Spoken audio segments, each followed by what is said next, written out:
الحمد لله نحمده ونستعينه ونستغفره ونؤمن به ونتوكل عليه ونعوذ بالله من شرور أنفسنا ومن سيئات أعمالنا من يهده الله فلا مضل له ومن يضلله فلا هادي له ونشهد أن لا إله إلا الله وحده لا شريك له ونشهد أن سيدنا ومولانا محمدا عبده ورسوله صلى الله عليه وعلى آله وأصحابه وأزواجه وذرياته أجمعين أما بعد فأعوذ بالله من الشيطان الرجيم بسم الله الرحمن الرحيم إنا عرضنا الأمانة على السماوات والأرض والجبال فأبين أن يحملنها وأشفقن منها وحملها الإنسان إنه كان ظلوما جهولا۔ محترم حضرات، بزرگوں، دوستوں اور بھائیوں، اس وقت آپ کے سامنے قرآن پاک کی 22ویں پارے کی ایک آیت تلاوت کی گئی۔ اس آیت کریمہ کا ترجمہ یہ ہے، اللہ تعالیٰ فرماتے ہیں کہ ہم نے دین کی، اسلام کی امانت آسمانوں پر، زمین پر اور پہاڑوں پر پیش کی، اور ان سب مخلوقات نے اس کو اٹھانے سے انکار کر دیا اور وہ ڈر گئے، اور انسان نے اس کو اٹھا لیا۔ بلا شبہ انسان بڑا ظالم، بڑا جاہل ہے۔ یہ ترجمہ ہے آیت کریمہ کا۔ اس آیت میں اس وقت آپ کے سامنے صرف ایک بات کی وضاحت پیش کرنے کا قصد ہے، ارادہ ہے، اور وہ ہے لفظ امانت۔ اللہ تعالیٰ نے کہا کہ انا عرضنا الامانۃ، بلا شبہ ہم نے امانت پیش کی۔ کس پر پیش کی؟ آسمانوں پر پیش کی، زمین پر پیش کی اور پہاڑوں پر پیش کی، لیکن ان ساری مخلوقات نے ڈر کے مارے اس کے اٹھانے سے انکار کر دیا، لیکن انسان نے اس امانت کو اٹھا لیا۔ یہاں جو امانت کا لفظ آیا ہے، اس لفظ سے مراد دین اور شریعت ہے۔ اللہ یہ کہنا چاہتے ہیں کہ ہم نے دین اور شریعت، یہ شریعت کے احکامات، اور اسی میں قرآن داخل ہے، اسی میں اللہ کے رسول کی حدیثیں داخل ہیں، اور اسی کے اندر تمام کے تمام اللہ کے فرامین اور احکامات اور تعلیمات داخل ہیں۔ کہتے ہیں کہ یہ سب ہم نے ان بڑی بڑی مخلوقات پر پیش کیا، لیکن ان سب مخلوقات نے ڈر کے مارے اس کو اٹھانے سے انکار کر دیا۔ معلوم ہوا کہ اللہ کا دین اور اللہ کی شریعت ایک امانت ہے، اور یہ اتنی بڑی امانت ہے اور اس کا بوجھ اس قدر ہے کہ انسان کے سوا ساری مخلوقات اس کو اٹھانے سے عاجز۔ یہاں جو 3 مخلوقات کا اللہ نے ذکر کیا ہے، یہ بطور مثال ذکر کیا ہے۔ مطلب یہ ہے کہ جب ایسی بڑی بڑی مخلوقات، زمین کے جیسی بڑی مخلوق، آسمان جیسی بڑی مخلوق، پہاڑ جیسی عظیم الشان مخلوق اس کو اٹھا نہیں پاتے تو دوسری اور مخلوقات تو اس کے سامنے کوئی حیثیت نہیں رکھتی۔ لیکن انسان کو اللہ تعالیٰ نے کچھ خصوصیات کا حامل بنایا ہے. دیکھنے میں یہ ضعیف ہے، بڑا کمزور ہے، لیکن اللہ نے اس کے اندر جو صفات اور جو خوبیاں اور جو کمالات رکھی ہیں اس کے اعتبار سے ساری کے ساری مخلوقات کے اوپر بھاری ہے. انسان نے اس کو اٹھا لیا لیکن دیگر مخلوقات اس کو اٹھانے سے عاجز آ گئی. بھائیوں، یہاں پر سوچنے کی، سمجھنے کی اور غور و فکر کی بات یہ ہے کہ اللہ تعالیٰ نے دین اور شریعت کے لیے امانت کا لفظ استعمال کیا. امانت کسے کہتے ہیں؟ امانت کہتے ہیں ایسی چیز کو جو کسی کے پاس میں رکھی جائے تاکہ وہ اس کی حفاظت کرتا رہے، اور پھر جب مانگنے والا اس کو مانگ لے تو واپس ادا کر دے. ہم یہ لفظ عام طور پر اپنی زبان میں استعمال کرتے رہتے ہیں.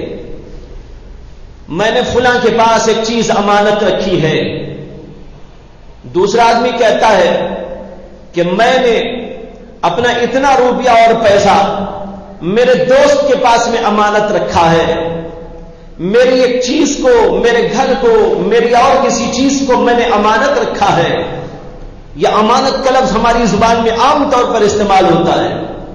یہ اصل میں تو عربی لفظ ہے، لیکن عربی زبان، اردو زبان میں بہت سارے الفاظ عربی زبان ہی کے استعمال کیے گئے، اس لیے لفظ بھی استعمال کیا گیا اور اسی معنی میں استعمال کیا گیا جس معنی میں کہ عربی میں اس کو استعمال کیا جاتا ہے. اب یہاں غور کیجئے کہ اللہ تعالیٰ نے دین کو، شریعت کو امانت کیوں کہا. امانت کے لیے 3 چیزوں کی بڑی سخت ترین ضرورت ہوتی ہے. ایک تو یہ ہے کہ جو چیز امانت رکھی جائے اس چیز کی حفاظت کی جائے. اگر حفاظت نہیں کی جاتی تو کہا جائے گا کہ فلاں شخص نے امانت میں خیانت کر لی. ایک آدمی نے ایک کے پاس 1000 روپے لا کر امانت رکھے، یا کوئی چیز، سونا، زیور، کوئی اور چیز لا کر امانت رکھی، اور اس نے اس کو اٹھا کر حفاظت کے ساتھ میں نہیں رکھا بلکہ کہیں ویسے ہی ڈال کے چھوڑ دیا اور وہ چیز ضائع ہو گئی، تو آپ بھی کہیں گے، دنیا کا ہر انسان کہے گا کہ اس آدمی نے امانت میں خیانت کر دی، اس لیے کہ اس کی حفاظت نہیں کی.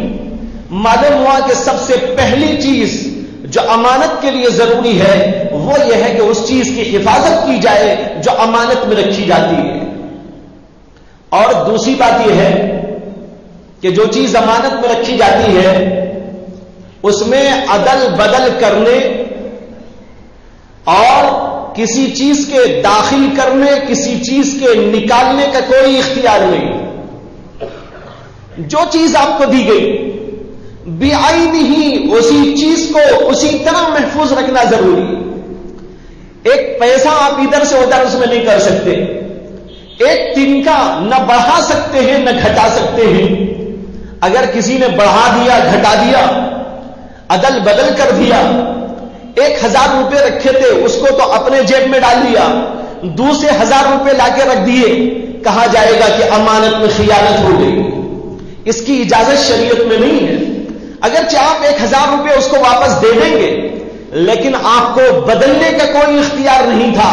جو 1000 روپے اس نے دیے تھے، جو چیز، جو سونا، جو چاندی، جو پلیٹ، جو گلاس، جو اور کوئی چیز اس نے رکھی تھی، بالکل بعین ہی اسی چیز کو اسے واپس کرنا ضروری ہے. اس میں عدل بدل کرنے کی اجازت نہیں. ایک آدمی نے سونا لا کے رکھا، آپ نے کہا بھائی یہ سونا ضرورت پڑ رہی ہے، میں تو استعمال کر لیتا ہوں، جب اسے ضرورت پڑے گی تو خرید کے بازار سے دے دوں گا. شریعت کہتی ہے کہ آپ کو اس کی اجازت نہیں ہے. جو مال اس نے رکھا ہے وہی آپ کو رکھنا ضروری ہوگا، اور اگر آپ نے اس میں عدل بدل کر دیا تو یہ خیانت ہو جائے گی. اور تیسری بات یہ ہے کہ جو چیز امانت کی ہوتی ہے اس میں سے کچھ اٹھا لینا، میں نے تو پہلے جو کہا وہ یہ کہ عدل بدل کرنا اس کی اجازت بھی نہیں، اور اگر اس میں سے کوئی آدمی کچھ اٹھا لیتا ہے، 1000 روپے رکھے تھے 900 تو واپس کرتا ہے اور 1000 روپے خود 900 میں سے 100 روپے خود اٹھا لیتا ہے، یا سونا اس نے لا کے رکھا تھا 50 گرام سونا رکھا تھا، اس نے 1 گرام سونا تو اپنے یہاں رکھ لیا اور باقی اٹھا کے اس کو دے دیے کہ لیجئے جناب، یہ بھی اس کی اجازت کیسے ہو سکتی ہے؟ یہ تو صریح خیانت ہے، جب بدلنے تک کی اجازت نہیں ہے اور 1000 روپے کے 1000 روپے واپس کرنے کے باوجود اسی کے 1000 روپے چھوڑ کر دوسرے 1000 روپے دینے کی اجازت نہیں ہے، تو اس میں سے کچھ کم بیش کرنے کی کیا اجازت ہو سکتی ہے؟ اس لیے یہ اجازت بھی نہیں۔ جب یہ سمجھ میں آ گیا کہ امانت کے لیے 3 چیزیں ضروری، حفاظت کرنا ضروری ہے اور اسی چیز کو محفوظ رکھنا ضروری ہے، اس میں عدل بدل کرنے کی اجازت نہیں، اور تیسری بات یہ ہے کہ اس میں کمی بیشی کرنے کی بھی اجازت نہیں ہے، تو اب آئیے اس آیت کو سمجھنے کی ہم کوشش کرتے ہیں کہ اللہ نے فرمایا انا عرضنا الامانۃ، ہم نے دین کی امانت کو پیش کیا تھا، انسان نے اس کو اٹھا لیا ہے، انسان کے پاس بطور امانت اللہ کا دین رکھا ہوا ہے۔ اب اللہ کے دین کے لیے بھی 3 تقاضے۔ پہلا تقاضا یہ ہے کہ اس کی حفاظت کرو، اگر آپ نے اس کی حفاظت نہیں کی، دین ملیامیٹ ہو گیا، دین برباد ہو گیا، دین مٹنے لگا، دین میں جو ہے مختلف اچھی بری چیزیں داخل ہونے لگی، وہ اللہ کا دین باقی نہیں رہا، تو اللہ کے ہاں پوچھ ہوگی کہ تم نے دین کی حفاظت کیوں نہیں کی، تم نے دین کے اندر خیانت کر دی۔ لہذا دین کی حفاظت کرنا تمام مسلمانوں کی ذمہ داری۔ دوسری بات یہ ہے کہ دین کی حفاظت کے ساتھ یہ بھی اس کا تقاضا ہے کہ اسی دین کو محفوظ رکھو جو دین محمد رسول اللہ صلی اللہ علیہ وسلم نے پیش کیا ہے۔ ایک آدمی کہتا ہے کہ بھائی اللہ کے نبی جو دین لائے تھے ٹھیک ہے، لیکن اسی طرح کی ایک بات میں پیش کرتا ہوں، اس کی جگہ اس کو رکھ دیں گے۔ ایک نماز اللہ کے نبی لائے تھے، اس کے بجائے ایک اور نماز ہم فٹ کر دیں گے۔ اللہ کے نبی نے ایک روزہ پیش کیا ہے، لیکن اس کی جگہ ایک اور انداز کا روزہ ہم فکس کر لیں گے۔ زکات کا ایک طریقہ اللہ کے نبی نے بتایا ہے، لیکن ہم اس طریقے کے بجائے ایک نئے انداز کی بات دین کے اندر داخل کر دیں گے، اس لیے کہ زمانہ ماڈرن زمانہ ہے، زمانہ ٹیکنالوجی کا زمانہ ہے، زمانہ ترقی کا زمانہ ہے۔ وہ دین جو حضور لائے تھے پرانے زمانے کی بات ہے، اب نئے ٹیکنالوجی کے اس ترقی یافتہ دور میں محیر العقول چیزیں جو آ رہی ہیں، اس کے نظریے کے مطابق ہم دین کو بھی ماڈرن بنا دیں گے، نئے انداز کا دین پیش کریں گے۔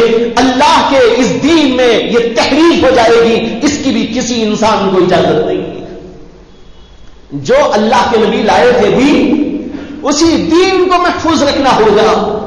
آپ دنیا میں کتنی چاہے تبدیلیاں کر لیں، دنیا کی چیزوں کے اندر جتنی چاہے اونچ نیچ کر لیں، یہ آپ کے لیے جائز ہے، لیکن دین کے کسی شوشے میں، دین کے کسی نقطے میں، دین کے کسی زیر و زبر میں، قرآن کے ایک لفظ میں اور دین اسلام کے کسی حکم میں رتی برابر تبدیلی کی کوئی گنجائش موجود نہیں۔ اللہ کے نبی جو دین لائے اسی دین کو محفوظ رکھنا ضروری ہے۔ اور تیسری بات یہ ہے کہ اس میں کم و بیش کرنے کی بھی اجازت نہیں۔ کسی نے کہا کہ بھائی فجر کی 2 رکعتیں ہیں، میرا جی تو بہت چاہتا ہے 4 پڑھ لیا کرو، اس لیے آج سے میں اپنی مسجد کے اندر 4 رکعت پڑھا کروں گا۔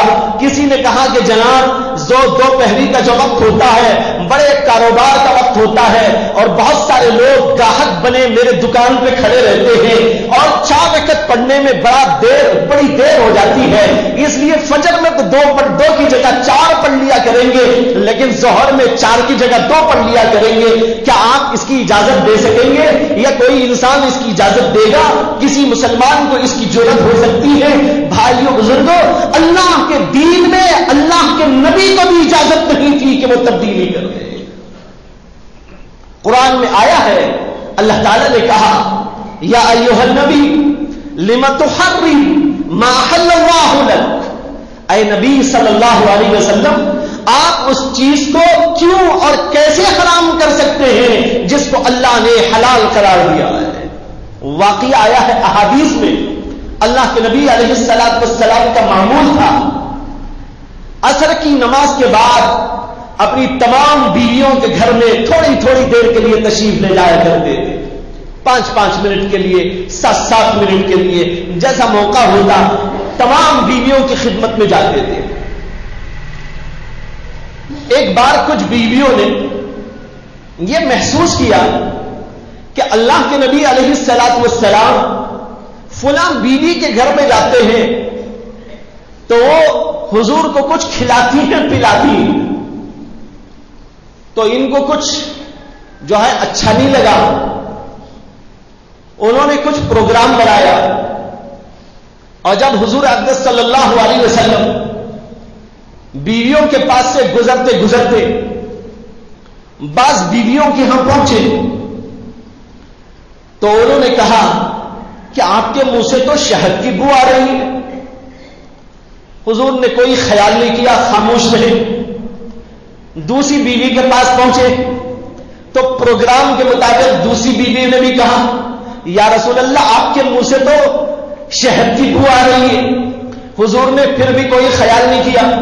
پھر تیسری بیوی کے پاس پہنچے تو پروگرام پہلے سے طے تھا کہ اس طرح کہنا ہے، تو انہوں نے بھی یہی کہا یا رسول اللہ آپ کے منہ سے تو شہد کی بو آ رہی ہے۔ اللہ کے نبی علیہ السلام سمجھ گئے کہ ان بیویوں کو، ان بیویوں کا مجھے کچھ کھلانا پلانا شہد دینا یہ اچھا نہیں معلوم ہو رہا ہے، اس لیے انہوں نے اس طرح کی بات کی ہے۔ اللہ کے رسول علیہ السلام نے یہ کہا اگر تم کو یہ برا لگتا ہے تو میں قسم کھاتا ہوں کہ آج سے شہد استعمال نہیں کروں گا۔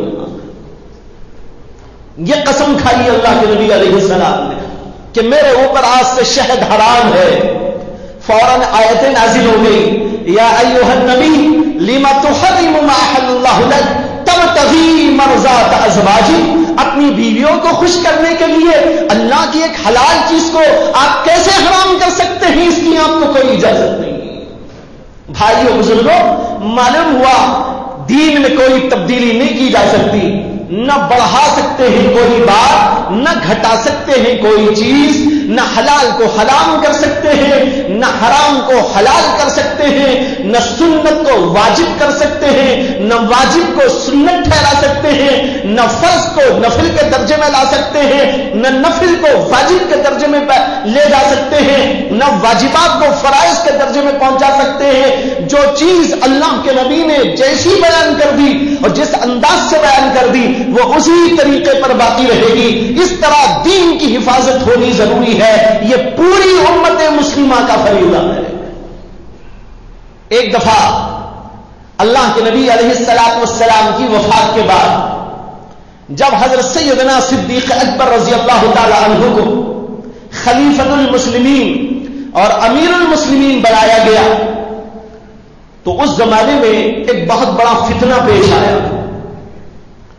دور دور رہنے والے مدینے سے وہ لوگ اللہ کے نبی علیہ السلام کے وصال کے بعد کہنے لگے کہ اب ہم زکات نہیں دیا کریں گے۔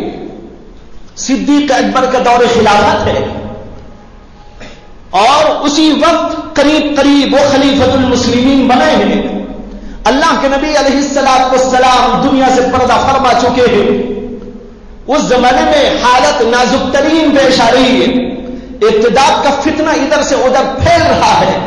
بعض قبیلوں نے، بعض خاندانوں نے، بعض علاقے والوں نے یہ کہہ دیا کہ یہ اللہ کے نبی کے دور میں تو ہم دیتے تھے، اب صدیق اکبر کے دور میں ہم نہیں دیں گے۔ حضرت ابو بکر صدیق رضی اللہ تعالی عنہ کو معلوم ہوا کہ کچھ لوگ زکات کا انکار کر رہے ہیں اور کہتے ہیں کہ اللہ کے نبی کے زمانے میں ہم دیتے تھے، اب اس کو نہیں دیا کریں گے۔ صدیق اکبر رضی اللہ تعالی عنہ نے حضرات صحابہ کرام کو بلا کر میٹنگ کی، مشورہ طلب کیا۔ لوگوں نے کہا کہ حالت بڑی نازک ہے، ذرا آپ ابھی ٹھہر جائیے، کوئی فیصلہ نہ لیجیے۔ اور اس میٹنگ کے اندر اور مشورے کی اس کمیٹی کے اندر حضرت سیدنا عمر بن خطاب رضی اللہ تعالی عنہ کی تشریف فرما تھے۔ حضرت عمر رضی اللہ عنہ عام طور پر تو آپ جانتے ہیں کہ بڑے سخت قسم کے آدمی تھے، دین کے معاملے میں رتی برابر کوئی گنجائش نہیں پیدا کرتے تھے، بہت سخت تھے، بڑے اٹل تھے اللہ کے دین کے معاملے میں، یہاں تک کہ حضور اقدس صلی اللہ علیہ وسلم نے ان کی تعریف کے اندر یہ جملے فرمائے تھے، اشدہم فی امر اللہ عمر، اللہ کے حکم کے سلسلے میں میرے تمام صحابہ میں اب حضرت عمر رضی اللہ عنہ سب سے زیادہ سخت ہے۔ یہ خطبے میں پڑھا جاتا ہے اشدہم فی امر اللہ عمر، یہ پیارا جملہ، بڑا پاکیزہ جملہ زبان رسالت سے نکلا تھا، یہ تاریخ میں نکلا تھا حضرت سیدنا عمر بن خطاب رضی اللہ تعالی عنہ کے لیے۔ لیکن ان سے پوچھا حضرت صدیق اکبر نے کہ عمر خاموش بیٹھے ہو، کیا رائے ہے، کیا کرنا چاہیے؟ لوگ کہتے ہیں زکات نہیں دیں گے، لوگ کہتے ہیں اللہ کے نبی کے دور تک وہ بات تھی، اب اللہ کے نبی کے بعد ہم زکات ادا نہیں کریں گے، بتاؤ تمہاری کیا رائے ہے؟ حضرت عمر بھی بڑے ہی عاجزانہ اور بہت ہی ملتمسانہ لہجے کے اندر کہنے لگے، حضرت بڑا نازک دور ہے، خاموش ہو جائیے۔ اتنا سخت ترین انسان آج اتنا نرم پڑ گیا ہے۔ حضرت سیدنا صدیق اکبر بہت ہی رحم دل تھے، بہت ہی کریم النفس تھے، اور بہت ہی جو ہے ان کے دل کے اندر نرمی اللہ نے کوٹ کوٹ کر رکھی تھی، لیکن اس وقت میں اچانک یہ بات ہو گئی، وہ سب سے زیادہ سخت ہو گئے۔ انہوں نے کہا کہ عمر تم ہر وقت بڑی سختی دکھاتے تھے، لیکن آج تم کو کیا ہو گیا کہ جو ہے تم اتنے نرم پڑ گئے ہو اللہ کے دین کے معاملے میں؟ انہوں نے کہا تم میرے ساتھ آؤ کہ نہ آؤ، میں ان لوگوں سے جہاد کرنے کے لیے تنے تنہا جاؤں گا۔ اور اس وقت حضرت سیدنا صدیق اکبر نے ایک عجیب و غریب جملہ استعمال کیا، اللہ ان کی قبر کو نور سے منور فرمائے، اور اللہ تبارک و تعالی جس طرح انہوں نے دین کی حفاظت کی، اللہ ہم سے بھی دین کی حفاظت کے کام لے۔ انہوں نے ایک جملہ استعمال کیا، انہوں نے کہا اَيُنْقَصُ الدِّينُ وَأَنَا حَيٌّ، ارے میرے جیتے جی کیا یہ ہو سکتا ہے کہ دین کے اندر کوئی کمی رہ جائے؟ میں مر سکتا ہوں لیکن دین میں کمی آنے نہیں دوں گا۔ کہنے لگے اَيُنْقَصُ الدِّينُ وَأَنَا حَيٌّ، میرے جیتے جی کبھی نہیں ہو سکتا کہ دین کے اندر کمی آ جائے، میں مر سکتا ہوں، میں مٹ سکتا ہوں، میں تباہ ہو سکتا ہوں، میں قربان ہو سکتا ہوں، لیکن دین کے اندر کمی کو برداشت نہیں کر سکتا۔ جب حضرت صدیق اکبر کا یہ اندھیا و نظریہ اور اسی کے ساتھ ان کا یہ جذبہ اور ان کی یہ شدت اللہ کے دین کی حفاظت کے سلسلے میں حضرات صحابہ کرام نے دیکھی، تو حضرات صحابہ کرام سب کے ساتھ ان کے ساتھ میں ہو گئے، اور اس کے بعد جو ہوا وہ ہوا۔ میں یہاں بتانا چاہتا تھا اللہ کے دین کی حفاظت حضرات صحابہ کرام نے کس طریقے پر کی، اللہ کے دین میں ایک رتی برابر بھی کسی کمی کو برداشت نہیں کیا۔ بعض روایتوں میں آتا ہے اسی واقعے کی تفصیلات کے اندر حضرت صدیق اکبر رضی اللہ تعالی عنہ نے یہ بھی فرمایا تھا، اگر لوگ اللہ کے نبی کے زمانے میں ایک رسی بھی دیا کرتے تھے اور آج وہ ایک رسی بھی نہیں دیں گے تو ان سے بھی جہاد کروں گا۔ یہاں سوچنے کی بات، سمجھنے کی بات، قابل غور امر یہ ہے کہ صدیق اکبر یہ کرنا کیا چاہتے تھے۔ یہ دراصل اللہ کے دین کی حفاظت تھی، ان کے سامنے آیت کریمہ تھی، اِنَّا عَرَضْنَا الْأَمَانَةَ، ہم نے امانت کو پیش کیا ہے، انسان نے اس امانت کو اٹھایا ہے، ہماری ذمہ داری ہے اللہ کے ایک ایک لفظ کی دنیا کے اندر اس کو زندہ رکھنے کی ذمہ داری، اس کو محفوظ رکھنے کی ذمہ داری، اللہ کے ایک ایک حکم کو دنیا میں زندہ رکھنے کی ذمہ داری، اس کو محفوظ رکھنے کی ذمہ داری۔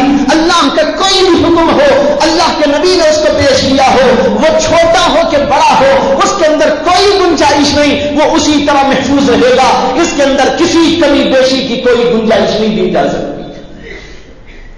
یہ ہے بھائیوں آیت کریمہ کا حاصل، اور صدیق اکبر رضی اللہ عنہ اور ان کے ساتھ میں تمام صحابہ کرام رضوان اللہ تعالی علیہم اجمعین کا اسوہ دین کے سلسلے میں، دین کی حفاظت کے سلسلے میں، دین کو محفوظ رکھنے کے سلسلے میں، یہ آپ کے سامنے میں نے پیش کیا۔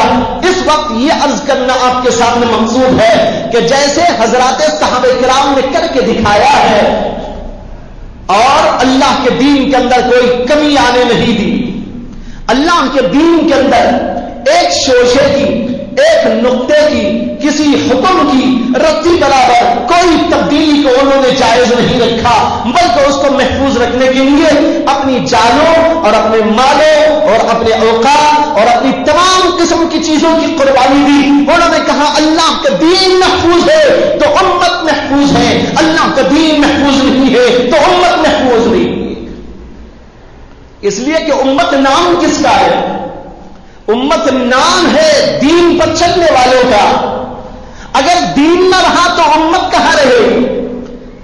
ہاں کوئی پارٹی تو ہو سکتی ہے، کوئی گروہ تو ہو سکتا ہے، کوئی قوم تو ہو سکتی ہے، کوئی خاندان تو ہو سکتا ہے، کوئی قبیلہ تو ہو سکتا ہے، لیکن امت بحیثیت امت اسی وقت تک زندہ ہے جب اس کے پاس میں دین محفوظ ہو۔ اگر دین محفوظ نہیں ہوگا امت محفوظ نہیں رہ سکتی۔ یہ نقطہ نظر تھا ہمارے اسلاف کا، اور اسی نقطہ نظر کے مطابق ہر دور کے اندر حضرات علماء نے، ائمہ نے، داعی لوگوں نے اللہ کے دین کی حفاظت کے لیے جان و مال کی اور ہر قسم کی قربانیاں دی۔ حضرت سیدنا احمد بن حنبل رحمت اللہ علیہ، ان کا دور ہے وہ دور جس کے اندر معتزلی نامی ایک فرقہ بڑا پنپ رہا ہے، بڑا پھل پھول رہا ہے، یہاں تک کہ حکومت کی طرف تک اس کی رسائی ہے، اور حکومت میں اور حکومت والوں میں، حکومت کے ایلچیوں میں سب جگہ پر اس کو ایک مقام حاصل ہے۔ اس دور کے اندر ایک بڑا فتنہ پیدا کیا گیا۔ فتنہ یہ تھا کہ قرآن کریم کو جو اللہ کا عظیم الشان کلام ہے، معتزلی فرقے نے مخلوق اور حادث قرار دیا۔ انہوں نے کہا جیسے اور مخلوقات ہیں، زمین اللہ کی ایک مخلوق، آسمان اللہ کی ایک مخلوق، انبیاء اللہ کی ایک مخلوق، اولیاء اللہ کی ایک مخلوق، اور چیزیں دنیا میں بہت ساری ہیں، یہ سب کے سب اللہ کی مخلوق ہے جو کبھی نہیں تھی، اللہ نے ان کو پیدا کی، پھر کبھی وہ ختم ہو جاتے ہیں۔ اسی طریقے پر اللہ کا یہ قرآن اور کلام یہ بھی ایک مخلوق ہے، پہلے نہیں تھا، اللہ نے اس کو بنایا، پھر وہ ختم ہو جائے گا۔ لیکن اس زمانے میں امام احمد بن حنبل اور حضرات اہل علم جو اہل سنت کے مسلک پر گامزن تھے، وہ سب کے سب کھڑے ہو گئے۔ انہوں نے کہا حکومت کہتی ہو تو کہتی ہو، معتزلی فرقہ کہتا ہو تو کہتا ہو، کوئی بڑا کہتا ہو تو کہتا ہو، کوئی چھوٹا کہتا ہو تو کہتا ہو، لیکن حق یہ ہے کہ یہ باطل مسلک ہے۔ انہوں نے کھڑے ہو کر اعلان کیا القرآن کلام اللہ غیر مخلوق، اللہ کا قرآن کلام یہ غیر مخلوق ہے، یہ مخلوق نہیں ہے، بلکہ اللہ کی ایک صفت ہے جو اللہ کے اندر سے ظاہر ہوئی۔ بڑا مسئلہ چلا، یہاں تک کہ امام احمد بن حنبل کو حکومت نے گرفتار کر لیا، قید خانے میں ڈال دیا، اور ان کی کمر کے اوپر روزانہ 70 کوڑے لگائے جاتے تھے۔ امام احمد بن حنبل بوڑھے آدمی، ضعف، کمزوری، پیرا نسالی، بیماریاں، لیکن ساری ان چیزوں کے باوجود امام احمد بن حنبل 70 کوڑے کھاتے رہے، اور ہر کوڑے پر یہی کہتے رہے القرآن کلام اللہ غیر مخلوق، غیر مخلوق، غیر مخلوق، یہ مخلوق نہیں ہے بلکہ اللہ کا کلام ہے جو مخلوق نہیں۔ لوگوں نے کہا کہ حضرت آپ کو یہاں بڑی تکلیف دے رہے ہیں، بڑی پریشانیوں کا سامنا ہے، حکومت آپ کے خلاف ہو گئی ہے، اور سارے کے سارا یہ گروہ معتزلہ کا حکومت کے بڑے قریب ہے، بڑے بڑے عہدوں پر فائز ہو گیا ہے، حکومت والوں کے سامنے کہ القرآن کلام اللہ مخلوق، اس کو مخلوق یہاں کہہ دیجئے، باہر جانے کے بعد جب آپ کو چھٹی مل جائے، قید خانے سے آپ کو باہر کر دیا جائے، وہاں پر جا کر آپ لوگوں کے سامنے بتا دیجئے میں نے جان کی حفاظت کے لیے وہاں یہ کہہ دیا تھا، ورنہ صحیح بات یہ ہے کہ اللہ کا کلام مخلوق نہیں ہے، غیر مخلوق ہے۔ یہ آپ کی بات لوگ سب جگہ پر لیں گے اور حق مسلک پر چلتے رہیں گے، اس لیے آپ تھوڑی دیر کے لیے یہ جملہ یہاں کہہ دیجئے، اپنی جان کو بچا لیجئے۔ امام احمد بن حنبل نے بڑا عجیب و غریب جواب دیا، انہوں نے کہا ذرا جاؤ باہر دیکھ کر آؤ، قید خانے کے باہر کتنے لوگ کھڑے ہیں جن کے ہاتھوں میں قلم و دوات ہے، جن کے ہاتھوں میں قلم و دوات اور کاغذ موجود ہیں اور اس لیے کھڑے ہوئے ہیں احمد کی زبان سے جو نکلے گا وہی ہمارا ایمان ہوگا۔ اگر آج میں جان اپنی بچانے کے لیے یہ جملہ کہہ دوں گا ان ساروں کا ایمان ختم ہو جائے گا۔ انہوں نے کہا میں اپنی جان بچانا نہیں چاہتا لیکن لوگوں کے ایمان کو بچانا چاہتا ہوں، لوگوں کے ایمان کی حفاظت میری جان سے زیادہ مجھ کو پیاری ہے۔ کوڑے کھاتے رہے، برداشت کرتے رہے، لیکن ناحق بات کو کبھی برداشت نہیں کیا، حکومت سے ٹکر لے لی اور اللہ کا فضل ہوا کہ چند ہی سالوں کے اندر کایا پلٹ ہوئی، حکومتیں تبدیل ہو گئی، یہاں تک کہ یہ ہوا مسئلے کے حق دنیا میں زندہ رہ گیا، مسئلے کے باطل کا پتہ بھی نہیں ہے۔ آج کسی معتزلی کو آپ سورج لے کر تلاش کرنا جائیں گے تو پوری دنیا کے اندر ایک معتزلی آپ کو نہیں ملے گا، لیکن احمد بن حنبل کے ماننے والے، ہم جیسے حقیر و فقیر غلام، ان کے خادم اور ان کی جوتیوں کو سر پر رکھنے والے کروڑوں کی تعداد میں آپ کو ملیں گے نہیں ملیں گے؟ مانتے ہیں احمد بن حنبل کو آپ لوگ کہ نہیں مانتے؟ ان کا نام عظمت سے لیتے ہو کہ نہیں لیتے؟ ان کی بات کو قدر کی نگاہوں سے دیکھتے ہو کہ نہیں دیکھتے؟ یہ وہ امام احمد بن حنبل ہے کہ ہمارے بزرگوں نے کہا جنہوں نے ان کی یہ بات نہیں مانی وہ بدعتی ہے، وہ گمراہ ہے۔ احمد بن حنبل کا یہ نظریہ وہ ایک ان کا نظریہ نہیں تھا، وہ تمام صحابہ کا نظریہ تھا، وہی قرآن کا نظریہ تھا، وہی حدیث کا نظریہ تھا، وہی سب کے سب ائمہ کا نظریہ تھا، وہی تمام کے تمام اکابرین کا نظریہ تھا، وہی تمام محدثین کا نظریہ تھا، وہی تمام مفسرین کا نظریہ تھا، وہی تمام فقہا کا نظریہ تھا، تمام مجتہدین امت کا بھی نظریہ تھا اور آج بھی ہے، قیامت تک رہے گا۔ امام احمد بن حنبل کے نام تاریخ کے اندر زندہ ہے، معتزلیوں کا نام اگر آتا بھی ہے تو لعنت کے ساتھ میں آتا ہے۔ بھائیوں، دین کی حفاظت یوں کی ہمارے ائمہ نے ایک ایک مسئلے کے لیے، ایک ایک چیز کے لیے، ایک ایک عقیدے کی حفاظت کے لیے، ایک ایک چھوٹی موٹی چیز کے لیے بھی بڑی بڑی بازیاں انہوں نے لگا دی۔ امام اعظم ابو حنیفہ جن کی ہم لوگ تقلید کرتے ہیں، تقلید کا معنی صرف یہ ہے کہ قرآن و حدیث کو سمجھ کر جس انداز سے انہوں نے ہم کو بتایا اس انداز پہ قرآن و حدیث پر چلتے ہیں۔ یہ مطلب خدا نخواستہ نہیں ہے کہ قرآن کو چھوڑ کر حدیث کو چھوڑ کر ابو حنیفہ کی تقلید کرتے ہیں۔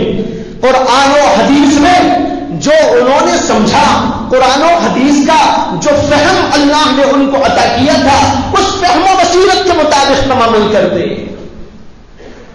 بہرحال امام اعظم ابو حنیفہ رحمۃ اللہ علیہ زمانہ ہے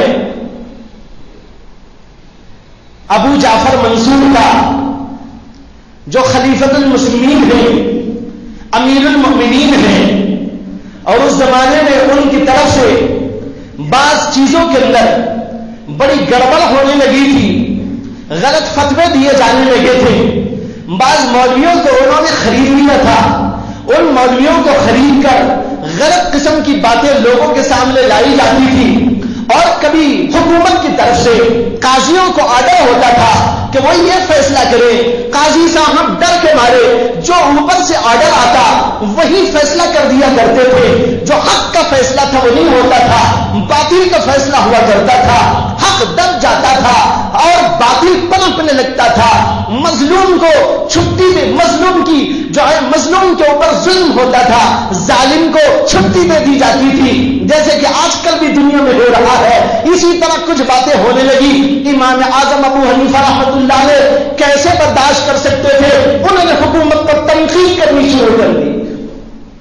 انہوں نے کہا تمہاری یہ بات غلط ہے، تمہارا یہ فیصلہ غلط ہے، یہ شریعت کے خلاف ہے، یہ دین کے خلاف ہے، یہ بات قبول نہیں کی جا سکتی، یہ بات ردی کی ٹوکری میں ڈالی جائے گی، یہ بات قابل قبول نہیں ہے۔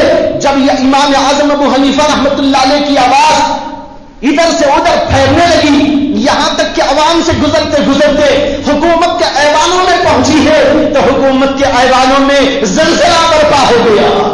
انہوں نے کہا ایک آدمی رعایا کا حکومت سے ٹکر لیتا ہے اور حکومت کے اوپر انگلی اٹھاتا ہے اور حکومت کو تنبیہ کرتا ہے اور حکومت کے اوپر جو ہے حکومت کے اوپر انگلیاں اٹھاتا ہے، یہ کیسے ہو سکتا ہے؟ اس لیے اب سوچ بچار شروع ہو گیا کہ بھئی کیسے اس بات کو ختم کیا جائے۔ حکومتیں عام طور پر کیا کرتی ہیں؟ جب کسی کا منہ بند کرنا ہوتا ہے، ان کے پاس دو حربے ہوتے ہیں، ایک حربہ خوف کا، ایک حربہ شوق کا۔ کبھی شوق دکھاتے ہیں کہ آپ کو اتنی پوتلی دے دی جائے گی، اتنی بڑی گھٹلی دے دی جائے گی، اتنا سونا دے دیا جائے گا، اتنا جو ہے حصہ تم کو دے دیا جائے گا۔ اب وہ لالچی اگر ہوتا ہے تو لالچ کی وجہ سے اس دنیا کی طرف جھک جاتا ہے، حق کو چھپا لیتا ہے۔ کبھی خوف کے ذریعے زبان کو بند کرنے کی کوشش ہوتی ہے، حکومتیں قید خانے میں ڈال دیتی ہے، جیسے امام احمد بن حنبل کو قید خانے میں ڈالا گیا۔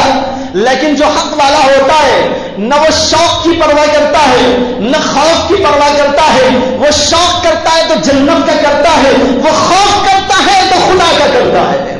قرآن نے کہا ہے، اللہ نے جگہ جگہ اس بات کا ذکر فرمایا ہے، لا یخافون لومۃ لائم، وہ کسی ملامت کرنے والے کی ملامت کی کوئی پرواہ نہیں کرتے، وہ تو ڈرتے ہیں تو اللہ سے ڈرتے ہیں، وہ تمہارے سے نہیں ڈرتے، حکومتوں سے نہیں ڈرتے، چھوٹوں سے نہیں ڈرتے، بڑوں سے نہیں ڈرتے، کسی طاقت سے نہیں ڈرتے، وہ طاقتوں سے ٹکر لینے کو تیار ہو جاتے ہیں، اگرچہ ان کو معلوم ہوتا ہے اس ٹکر کے نتیجے میں پاش پاش ہو جاؤں گا۔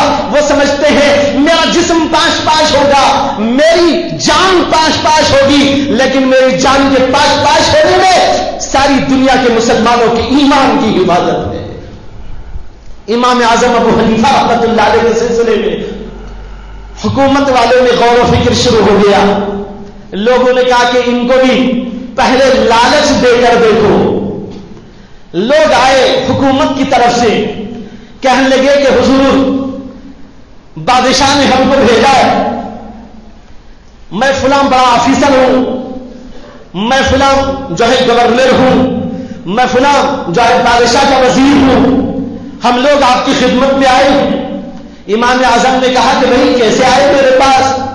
کہنے لگے کہ ایک پیشکش کے لیے آئے ہیں، وہ یہ ہے کہ امیر المومنین نے آپ کو قاضی القضات کے عہدے پر فائز کرنا چاہا ہے، یعنی پوری مملکت اسلامیہ کا چیف جسٹس آپ کو بنانا چاہتے ہیں، اس لیے یہ عہدہ قبول کر لیجیے۔ اب دیکھو کتنا بڑا عہدہ ہے، صرف ملک کا عہدہ نہیں بلکہ تمام ممالک اسلامیہ جہاں جہاں بھی دنیا میں ہو وہاں کے لیے ان کو اتنا بڑا عہدہ دیا جا رہا ہے کہ چیف جسٹس بنایا جا رہا ہے۔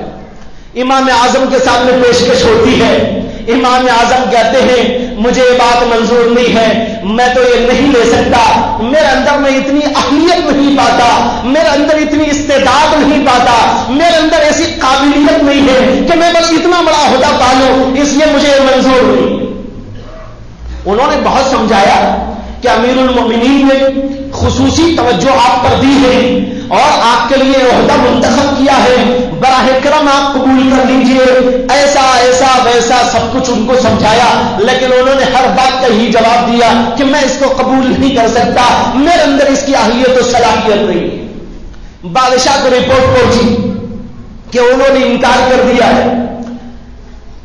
بادشاہ نے خود امام اعظم کو اپنے دربار میں طلب کر لیا امام اعظم ابو حنیفہ رحمۃ اللہ علیہ تشریف لے گئے. بادشاہ نے براہ راست پیشکش کی کہ میری خواہش ہے اور لوگوں کی خواہش ہے اور ہم سب یہ چاہتے ہیں آپ چیف جسٹس کے عہدے پر فائز ہو جائے, اس کو قبول کر لیں.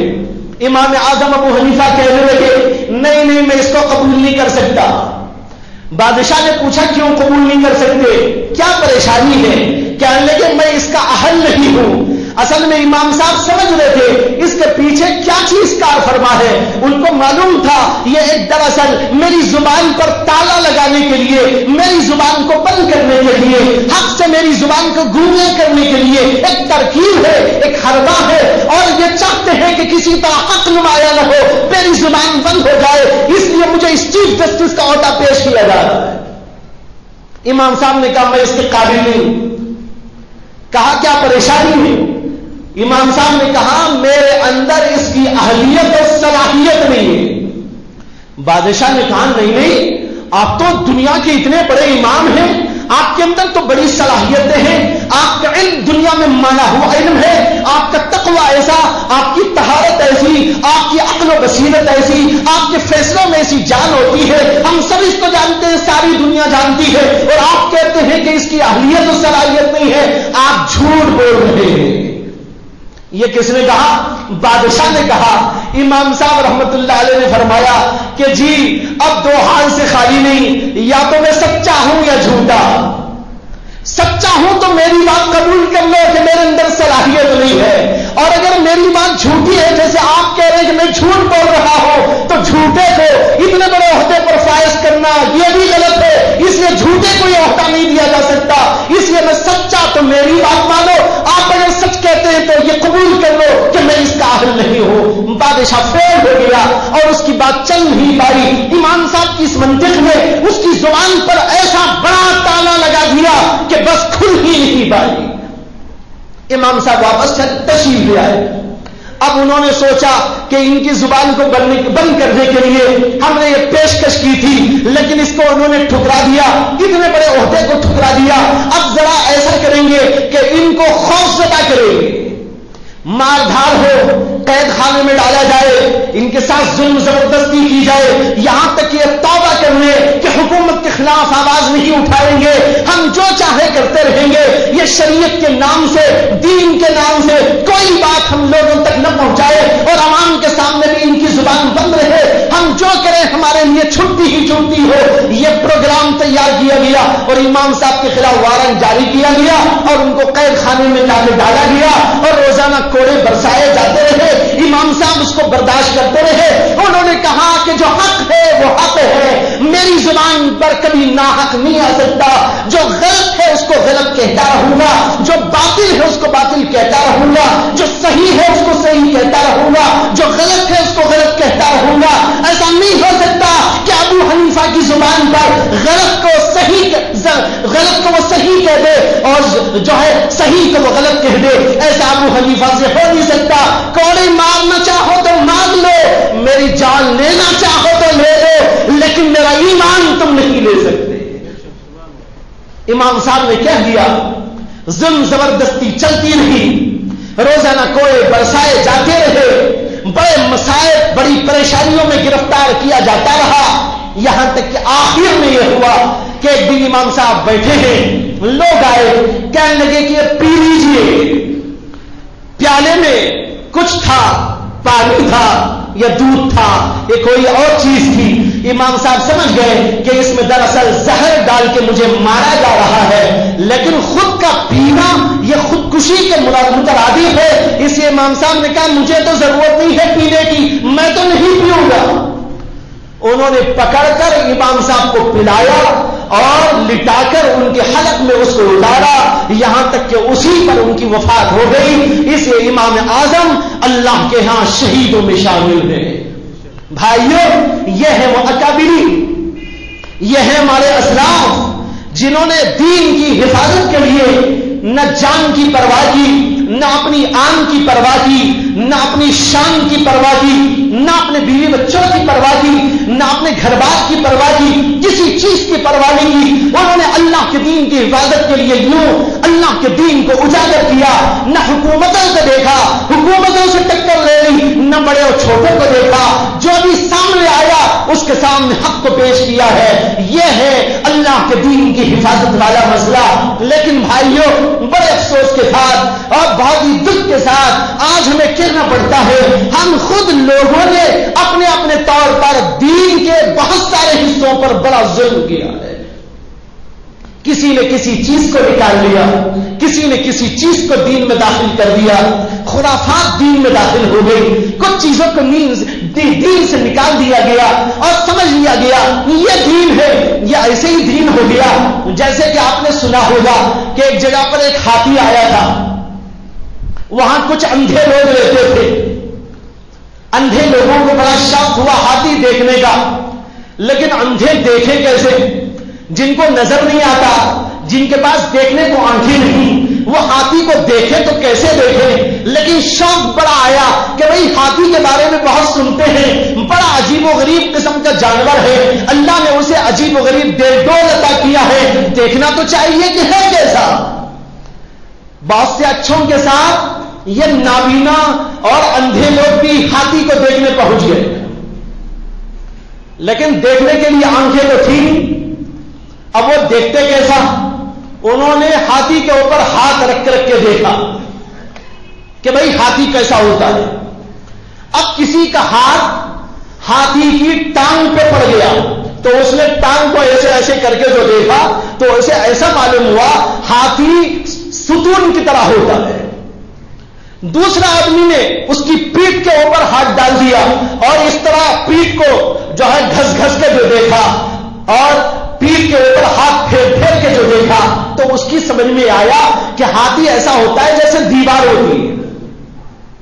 ایک اور آدمی کا ہاتھ اندھوں میں سے اس کی سونڈ پہ پڑ گیا تو اس نے سونڈ کو پکڑ پکڑ کے جو دیکھا تو اسے ایسا معلوم ہوا ہاتھی ایسے ہوتا ہے جیسے کہ موٹا سا رسہ ہوتا ہے۔ خیر، دیکھنے کے بعد یہ 3-4 اندھے جو گئے تھے واپس آئے، آ کر ایک دوسرے سے پوچھنے لگے کہ بھائی ہاتھی کو کیسا دیکھا؟ حالانکہ دیکھا تو کسی بھی نہیں، پورے اندھے ہیں، لیکن اس کے باوجود دیکھیے کہتے ہیں کہ ہاتھی کو کیسا دیکھا؟ تو ایک کہتا ہے اندھا، بھائی ہاتھی کو میں نے دیکھا وہ تو ستون کی طرح تھا۔ دوسرا کہتا ہے نہیں، وہ ستون کی طرح نہیں، میں نے تو اچھی طرح ہاتھ لگا کے دیکھا، وہ تو دیوار کی طرح نظر آیا تھا۔ اور تیسرا کہتا ہے تم دونوں کے دونوں جھوٹے ہو، نہ وہ ستون کی طرح ہے نہ وہ دیوار کی طرح ہے، میں نے بھی تو ہاتھ لگا لگا کے دیکھا تھا، اچھی طرح میں نے بھی اس کو دیکھا ہے، وہ تو رسے کی طرح نظر آیا۔ لوگ ادھر سے ادھر جاتے ہوئے سن رہے تھے ان کی باتیں اور ہنس رہے تھے، یہ دیکھو کیسے بے وقوف لوگ ہیں، نہ یہ صحیح طور پر ہاتھی کو جانتا ہے، نہ یہ جانتا ہے نہ وہ جانتا ہے، لیکن اپنے اپنے طور سے انہوں نے ایک تعریف ہاتھی کی کر دی ہے۔ بھائیوں، بالکل اسی طریقے پر ہم لوگوں کا حال ہے، ہم نے دین میں سے کسی چیز کو دین سمجھ لیا، دوسری چیزوں کو چھوڑ دیا، اور کسی نے دوسری چیز کو لے لیا، باقی سب کو چھوڑ دیا، تیسرے نے کسی اور چیز کو پکڑ لیا، اس نے باقی اور سب کو چھوڑ دیا اور اسی کا نام دین رکھ لیا۔ اور اس طریقے پر ہم لوگ دین کی تعریف اپنے اپنے دماغ سے اندھوں کی طرح، جیسے انہوں نے ہاتھی کی تعریف میں غلطی کی، دین کی تعریف میں ہم غلطی کرتے رہتے ہیں۔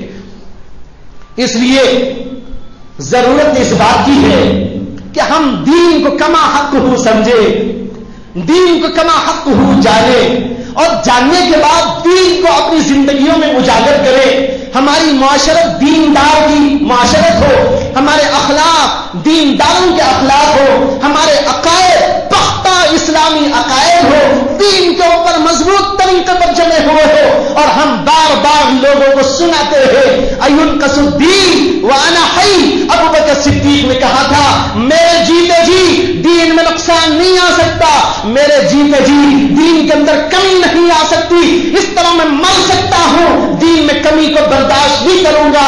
اپنے گھر والوں کو کہو، اپنے پڑوسیوں سے کہو، اپنے جانکاروں سے کہو، اپنے دوست احباب سے کہو، اپنے مل جلنے والوں سے کہو، اپنے جانکار لوگوں سے کہو، اپنی فیکٹریوں میں اعلان کرو، اپنے جو بھی جان پہچان کے لوگ ہیں ان میں کہو اَيُنْقَصُ الدِّينُ وَأَنَا حَيٌّ، میرے جیتے جی دنیا میں میں ایسا برداشت نہیں کر سکتا کہ دین میں کمی آ جائے، دین کی کمی ہو یہ برداشت نہیں، میری جان کی کمی مجھے برداشت ہے، میرے مال کی کمی مجھے برداشت ہے، میری جائیداد کی کمی مجھے برداشت ہے، میری عزت کی کمی مجھے برداشت ہے، لیکن دین کی کمی مجھے برداشت نہیں، اس لیے کہ دین امانت ہے، اس امانت کی حفاظت پوری امت مسلمہ کا فرض ہے۔ آج جو صورتحال ہے بھائیوں، اس کے اعتبار سے قابل غور ہمارے لیے یہ ہے کہ آج کس قدر فتور دین کے اندر ہم نے داخل کر دیا، کس قدر کمی ہم نے داخل کر دی۔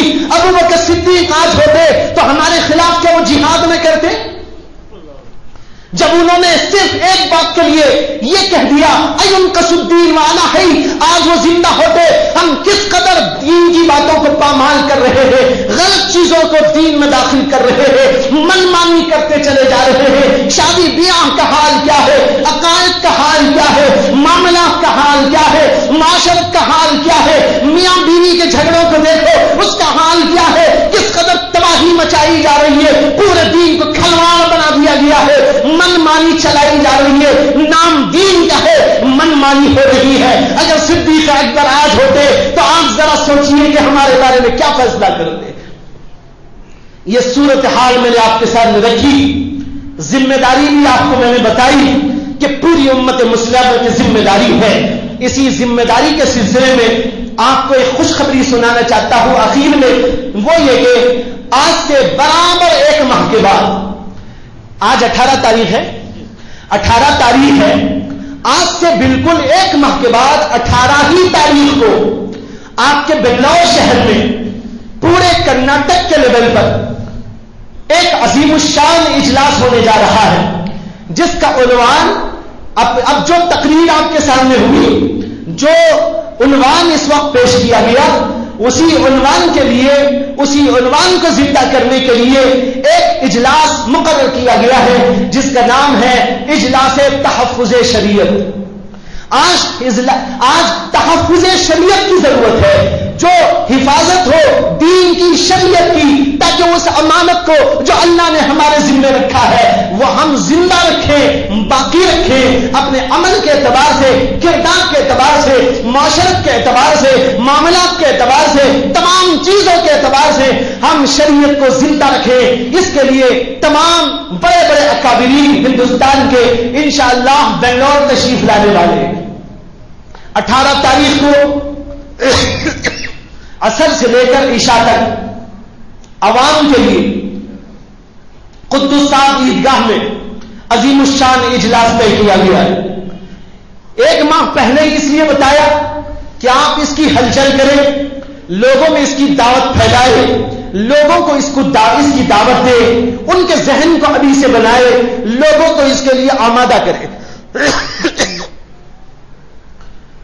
اس میں انشاءاللہ دارالعلوم دیوبند سے متعدد اکابرین، دارالعلوم دیوبند کے محتمم، نئے محتمم حضرت مولانا ابوالقاسم نعمانی وہ بھی تشریف لا رہے ہیں، حضرت مولانا سالم صاحب دامت برکاتہم، حضرت مولانا قاری محمد طیب صاحب رحمۃ اللہ علیہ کے صاحبزادے وہ بھی تشریف لا رہے ہیں، اور اسی طریقے پر حضرت مولانا مفتی سعید احمد صاحب دامت برکاتہم وہ بھی تشریف لا رہے ہیں، اور بھی بعض حضرات دارالعلوم دیوبند سے تشریف لائیں گے۔